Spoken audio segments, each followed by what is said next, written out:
আপনি কি জানেন ব্যাংক অ্যাকাউন্ট খোলার 14 দিনের মধ্যে যদি আপনি অ্যাকাউন্ট বন্ধ করেন তাহলে কিন্তু ব্যাংক আপনার থেকে কোনো চার্জ করে না।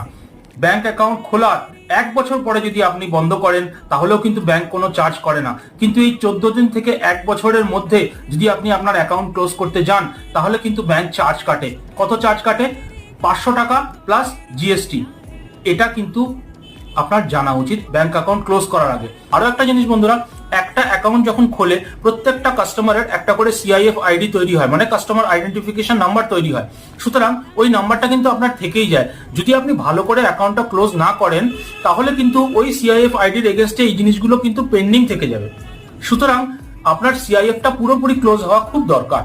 যদি আপনার কখনো কোনো একটা ব্যাংকে হয়তো অ্যাকাউন্ট ছিল, সেটা আপনি পুরোপুরি বন্ধ করেননি, পরে আবার সেখানে অ্যাকাউন্ট খুলতে যাচ্ছেন বা সেই ব্যাংকেই অন্য কোনো স্টেটে গিয়ে অ্যাকাউন্ট খুলতে যাচ্ছেন, সেগুলো কিন্তু আপনার জন্য প্রবলেমেটিক হতে পারে।